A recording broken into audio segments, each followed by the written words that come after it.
This playlist collects together the modules for each of the problems in the third categorical logic homework problem, the one that covers categorical syllogisms. Our first problem comes from section 5.1, the second problem set for that section, problem number 2.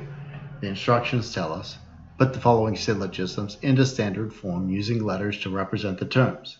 Name the mood in the figure, and then determine whether each is valid or invalid by checking the mood and figure against the two lists of valid syllogistic forms. The argument that's given to us, number 2, is some latchkey children are not kids who can stay out of trouble, comma, for some youngsters prone to boredom are latchkey children, comma, and no kids who can stay out of trouble are youngsters prone to boredom. So this whole comma splice sentence gives us all three categorical statements for our argument. Our first task is to put that into standard form. So we have to identify the conclusion, importantly, because that will give us our subject, the minor term, and our predicate, the major term, and that will help us to figure out what order to put our standard form categorical statements in when we create the standard form categorical syllogism. So when we read through this, the first thing we ought to notice or remember is that this has 4, a premise indicator. Remember that from all the way back in the chapter on arguments. And so we know that the standard form categorical statement before that premise indicator 4, that is our conclusion, and the categorical statements after, those are our premises. So that first categorical statement there, some latchkey children are not kids who can stay out of trouble, that is our conclusion. The other two will be our premises. The next thing we need to do is figure out what our subject of that conclusion is, the minor term, and what the predicate of the conclusion is, the major term. The minor term, the subject is latchkey children. The major term, the predicate is kids who can stay out of trouble.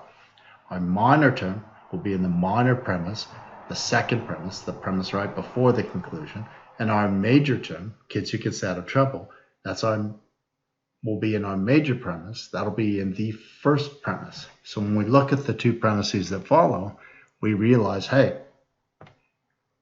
even when I put that conclusion at the end there, I still need to break each of those standard form categorical statements into a single declarative statement. And then I have to reorder them so that I have major premise, minor premise, conclusion.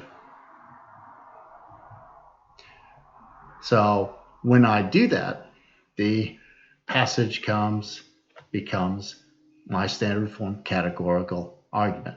No kids who can stay out of trouble are youngsters prone to boredom, major premise. Some youngsters prone to boredom are latchkey children, minor premise. Conclusion, some latchkey children are not kids who can stay out of trouble. Once I've got that argument, the next step is to determine the mood and figure of this argument. The mood is the letter names for each of the statements in this argument in the order letter name for the major, letter name for the minor, letter name for the conclusion.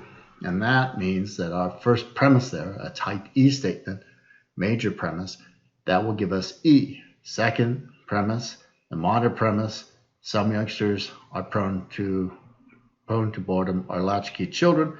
That gives us our minor premise. That's a type I. And our conclusion, some latchkey children are not kids who can stay out of trouble. That is a type O. So our mood then is going to be E-I-O.